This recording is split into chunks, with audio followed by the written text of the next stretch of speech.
Welcome to Ask and Learn.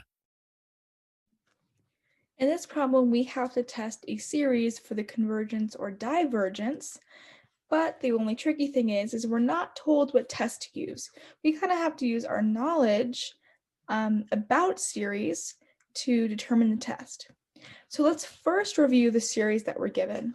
We're given the series from n equals 1 to infinity of n factorial raised to the n all over n raised to 4n.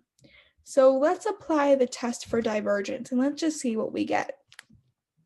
The test for divergence says that we can take the limit as n approaches infinity of a sub n. Well, that would be the limit as n approaches infinity of n factorial over n to the fourth, all raised to the n. Now this is a little bit tricky. We have to be comfortable with factorials. So let's just simplify what we have. We'll get the limit as n approaches infinity of n times n minus 1 times n minus 2 times n minus 3 all over n to the fourth times n minus 4 factorial raised to the n. And then we can simplify that.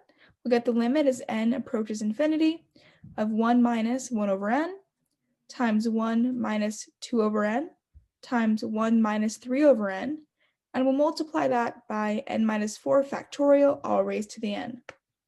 Well, now we're in a position that we can plug in infinity to our limit.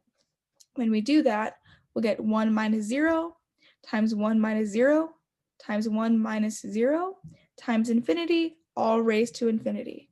Well, that's clearly infinity.